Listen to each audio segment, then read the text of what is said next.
வணக்கம் நண்பா நண்பிகளே. இந்த பதிவு இந்த கனவு சாஸ்திரப்படி இந்த கனவுகள் வந்தால் மரணம் உங்களுக்கு மிக அருகில் உள்ளது அப்படின்னு அர்த்தங்க. கனவு அப்படின்றது அனைவரும் விரும்பும் ஒன்று.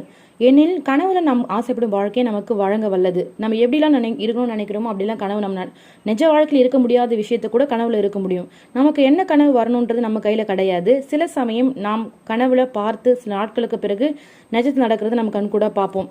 இது யதார்த்தமா நடக்கிறது கிடையாது. கனவுகளுக்கும் நம் நிஜ வாழ்க்கைக்கும் ஒரு தொடர்பு உள்ளதுங்க. உங்கள் கனவுகளின் மூலமாக உங்களுக்கு மறைமுக செய்தியை வச்சிருக்கோம். அதுக்குள்ள நம்ம உணர்ந்து பார்த்தோம்னா புரியும். ராமாயணத்துல வால்மீகி மரணத்தை குறிக்கும் கனவுகளை பற்றி விளக்குறது.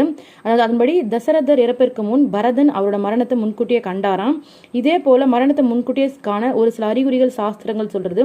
இப்போ நீங்க ரொம்ப தீர்க்க முடியாத பிரச்சனைகள், மன உளைச்சல்கள், இருக்கவே முடியாது, இல்லை அடுத்தடுத்து நல்லா இருந்தாலும் சடனா நிறைய பிரச்சனைகள் இருக்கீங்கன்றப்போ உங்களுக்கு இந்த மாதிரி கனவுகள் தொடர்ந்து வந்துட்டே இருக்கு அப்படின்றப்போ கொஞ்சம் எச்சரிக்கையா இருக்கணும். அது என்ன மாதிரி கனவுகள் பார்க்கலாங்களா?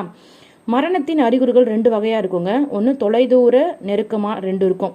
எந்த ஒரு குறிப்பிட்ட நோயாலும் நாம் பாதிக்கப்படாத போது கூட தொலைதூர அறிகுறிகளை அனுபவிக்க முடியும். ஆனால் உடல் அறிகுறி, மன அறிகுறி, கனவு அறிகுறி, உங்களுக்கு ஒருவேளை கனவு அறிகுறி வருது அப்படின்றப்போ நீங்க கடவுளின் முழு அம்சமா பார்க்கப்படுகிறீங்க. ஆன்மீகத்தில் அதிகம் நாட்டம் கொண்டு இருக்கீங்க அப்படின்றப்போ கண்டிப்பாக கடவுள் ஏதாவது ஒரு வகையில் உங்களுக்கு வர பிரச்சனையை முன்கூட்டி தெரியப்படுத்துவார் இல்லையா? அந்த வகையில் இந்த கனவுகள் வந்துச்சுன்றப்போ செய்யும் தொழிலில், செய்யும் வேலையில், பேசுகிற வார்த்தையில், போகிற இடத்துல ரொம்ப கவனமாக இருக்கணும். ஃபர்ஸ்ட்டு உங்கள் கனவுல பற்கள், உங்களுடைய பல் இருக்கு இல்லைங்களா, பல் வந்து கீழே விழுது, அது மாதிரி உங்களுக்கு கனவு வந்துச்சு அப்படின்றப்போ அது வந்து ரொம்ப எச்சரிக்கையாக இருக்க வேண்டிய ஒரு கனவுகள்.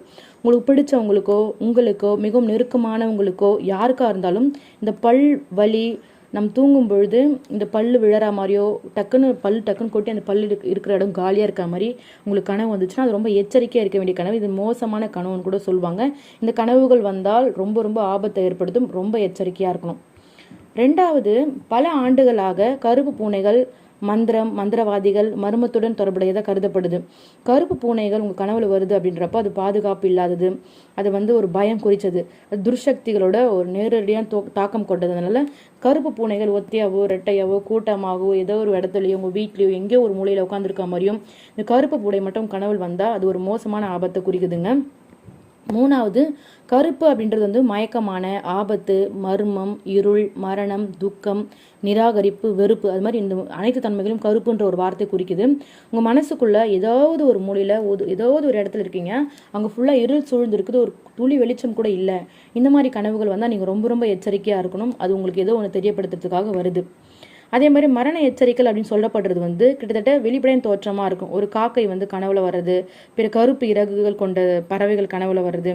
இப்போ காக்கையை நம்ம என்ன சொல்லுவோம், ஆன்மாவாக வந்து நம்மளோட பித்ருக்கள், இறந்த ஆத்மாக்கள்லாம் காக்கை மூலம் தான் சுற்றுறாங்கன்னு சொல்லுவோம் இல்லையா?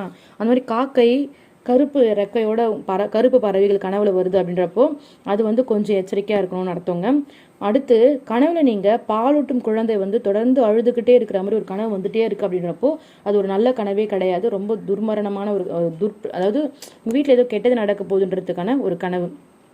பாம்பு வந்து ஒரு கனவு சின்னம். பாம்பு வந்து கனவுல வராதவங்க வந்து யாருமே இருக்கவே மாட்டாங்க. ஆனால் பாம்பு வர்றது எல்லாருக்கும் பயமாக இருக்கும், ஆபத்தை ஏற்படுத்தும். உங்களுக்கு பாம்பு வந்து தொடர்ந்து கனவுல வந்துட்டே இருக்குது, அது பயமுறுத்துகிற தன்மையில் வந்துட்டே இருக்குது, உங்களை கொத்துற மாதிரியோ உங்களை விரட்டுற மாதிரியோ இது மாதிரி வந்துட்டே இருக்கு, அதுவும் ஒரு ஆபத்தான கனவு தாங்க. இறப்புக்கு அருகில் உள்ள அனுபவம் மற்றொரு, அதாவது இப்போது ஒரு கனவுல வந்து உங்களை யாரோ துரத்துற மாதிரியோ, உங்களை அடிக்கிற மாதிரியோ, நீங்கள் ஓடுற மாதிரியோ, நீங்கள் பயந்து ஒளிகிற மாதிரியோ, இது மாதிரி கனவுகள் வந்து அதுவும் நல்ல கனவுகளே கிடையாதுங்க.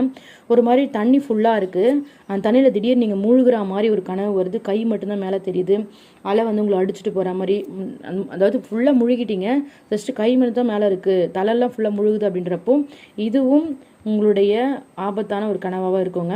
இப்போ ஆண்கள் பொதுவாக ஒரு கனவு காணுவாங்க, தனியாக மது அருந்துற மாதிரி ஒரு கனவு காணுவாங்க. இந்த மாதிரி மாலையிலோ ஒரு மயானத்திலோ ஒரு மலையின் மேலோ இது மாதிரி ஒரு கனவு வந்ததுன்னா அதுவும் ஒரு இருண்டு சகுனமாக கருதப்படுது. நிச்சயமாக இந்த மாதிரி கனவுகள்லாம் வந்தால் நீங்கள் கொஞ்சம் எச்சரிக்கையாக இருக்கணும்.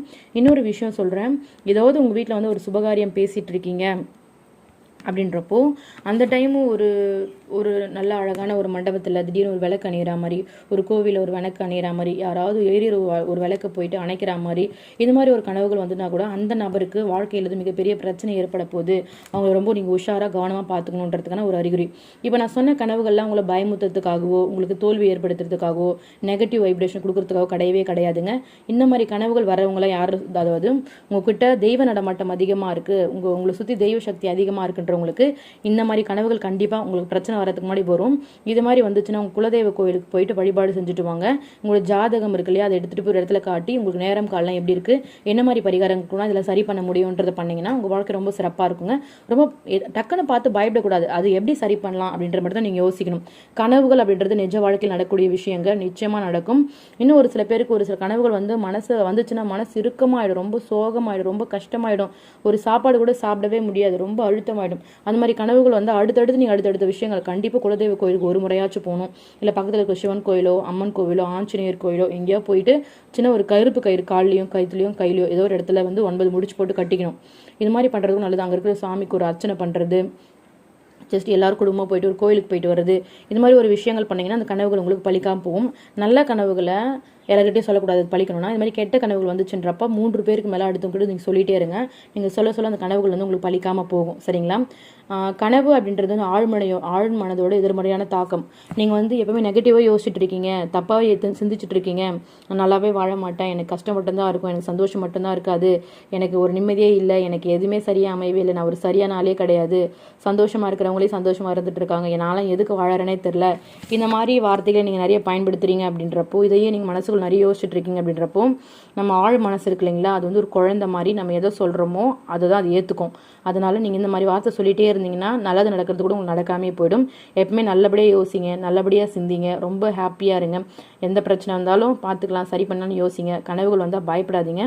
நிச்சயமாக ஏதாவது இப்போ தொழில் தொடங்க போகிறீங்க, இல்லை ஒரு திருமணத்துக்கு ஒரு பெண் பார்க்க போகிறீங்க, அவங்க நல்லா வரனா கூட அமையலாம், அவங்களுக்கு நல்ல அவங்க வந்து உங்கள் வாழ்க்கை ரொம்ப செம்மையாக கூட இருக்கலாம். பட் இது மாதிரி கனவு வந்தோடனே பயப்படாதீங்க. உங்களுக்கும் பொறுத்து எப்படி இருக்குதுன்னு பார்க்குறதுக்கு முன்னாடி உங்கள் நேரம் நல்லா இருக்கா, அவங்களுக்கு நல்லா இருக்கா, இதை ஜாதக கட்டத்துலேருந்து பிரச்சனை இருக்கா, இதனால தான் இந்த மாதிரி கனவு வருதான்றதை கண்டுபிடிச்சிட்டிங்கன்னா எந்த ஒரு பிரச்சனையும் கிடையாது. என்ன விஷயம், ஒரு தொழில் தொட போகிறீங்க, ஒரு வியாபாரம் தொடங்க போகிறீங்க, ஒரு இன்டர்வியூக்கு போக போகிறீங்க, எதுவாக இருந்தாலும் நல்லா இருந்த குழந்தை திடீர்னு உடம்பு சரியில்லாமல் போயிடுது, நல்லா இருந்த ஆள் திடீர்னு ஒரு மாதிரி படுக்கையே ஆகிட்டாங்க, நல்லா இருந்து போன பிஸ்னஸ் திடீர்னு லாஸ் ஆயிடுச்சு, கணவன் மனைவி நல்லா அந்யூன்யமாக இருந்தாங்க, திடீர்னு இனத்தில் ஒருத்தர் எளியும் பூனியமாக சண்டை போட்டுகிட்டே இருக்காங்க. அந்த கனவுகளுடைய தாக்கமாக தான் இதுவெல்லாம் கூட இருக்கவங்க. நிச்சயமாக அந்த பதிவு ஒரு பயனுள்ள பதிவாக இருக்கும். நான் நிறைய பதிவில் சொல்லியிருக்கேன். நான் வந்து கனவுகளை வந்து முழுமையாக நம்புவேன். ஏன்னா கனவு சாஸ்திரம்ன்றது வந்து கடவுள் நேரடியாக நம்மளுக்கு வந்து எந்த ஒரு விஷயத்தையும் சொல்ல மாட்டார், செய்ய மாட்டார். கனவுகள் மூலமாகவோ, சித்தர்கள் மூலமாகவோ, ஞானிகள் மூலமாகவோ, விலங்குகள் மூலமாகவோ, உயிரினங்கள் மூலமாகவோ தான் கனவுகள் நம்மளுக்கு வருவார். அப்படி வரும் பொழுது அதை நம்ம கவனமாக எடுத்துக்கிட்டு எதை செய்யணும், எதை செய்யக்கூடாது, அடுத்து நம்ம என்னென்ன விஷயம் செய்யக்கூடாது, பொறுமையாக இருக்கணும், அவசரமாக எந்த ஒரு முடிவு எடுக்கக்கூடாது, அதில் கவனமாக இருந்தோன்றப்ப நம்ம வாழ்க்கை ரொம்ப செம்மையாக இருக்கும். ஏன்னா அது நம்மளுக்கு ஒரு எச்சரிக்கை அறிகுறியில் நம்ம கனவுல வர்றது கடவுள் அதன் மூலம் தான் தெரியப்படுத்துவாருங்க. நான் என்னுடைய சொந்த எக்ஸ்பீரியன்ஸோட நிறைய வீடியோவில் வந்து ஷேர் பண்ணியிருக்கேன். உங்களுக்கு ஏதாச்சும் டவுட் இருந்தால் கீழே கமெண்ட்டில் கேளுங்க. நன்றி சகோதர சகோதரிகளே.